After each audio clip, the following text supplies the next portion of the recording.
Assalamualaikum teman-teman semuanya. Kembali lagi dengan saya, Ayu Gustin.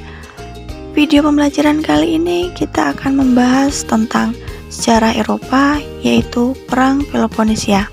Apakah teman-teman di sini sudah ada yang pernah mendengar Perang Peloponnesia? Jika belum pernah mendengar, kita bahas sama-sama ya.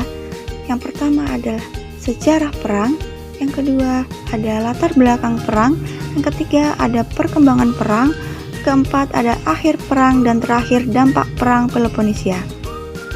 Yunani kuno memang dikenal dengan polis. Ada yang tahu apa itu polis? Polis merupakan sebuah kesatuan politik dan negara kota atau biasa disebut dengan city-state.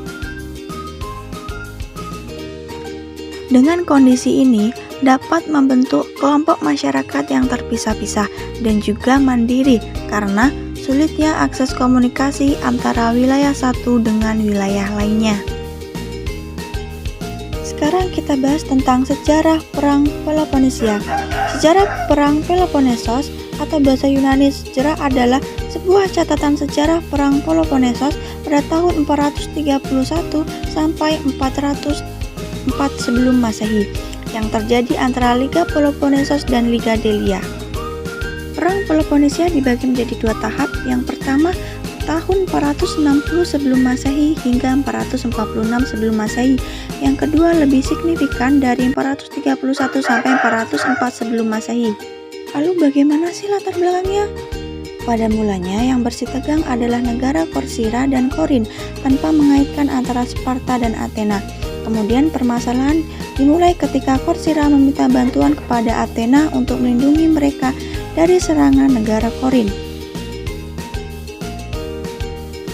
Korin kemudian mendengar bahwa Korcyra meminta bantuan kepada Athena, dan Korin merasa sangat terancam apabila Athena menyetujui permintaan perlindungan dari Korcyra. Kemudian, Korcyra setelah mendengar berita tersebut, Korin juga mengadu kepada Athena bahwa Korcyra yang sebagai bawahannya Korin. Korcyra banyak memperoleh hasil dari keuntungan pajak pelabuhan dan dikuasai secara individual. Akhirnya Athena mengalami dilema akan membantu Korcyra atau Sparta.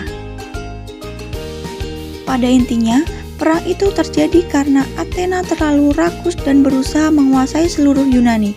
Athena menarik sejumlah uang dari berbagai kota untuk membangun kuil Parthenon yang megah dan membeli budak. Menanggapi hal ini, Sparta berusaha menghentikan Athena agar semua kota menjadi bebas dan merdeka. Perkembangan Perang Peloponnesia.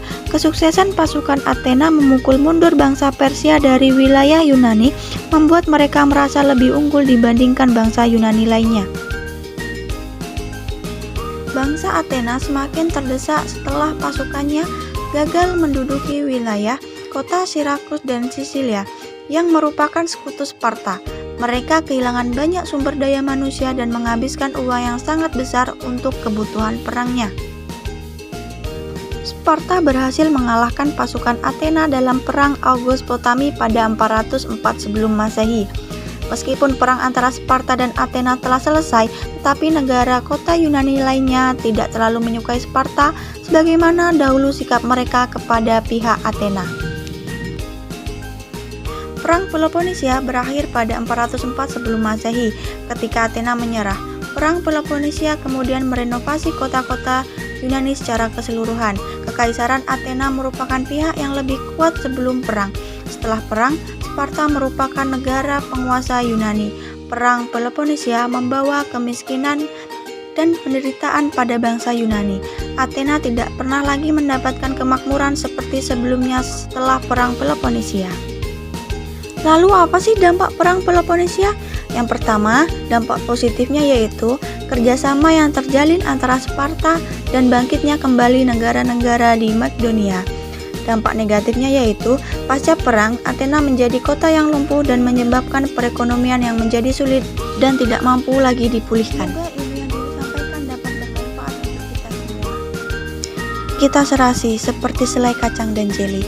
Hidup kesepian tanpa kekasih. Cukup sekian dan terima kasih. Sampai kita berjumpa lagi. Wassalamualaikum warahmatullahi wabarakatuh.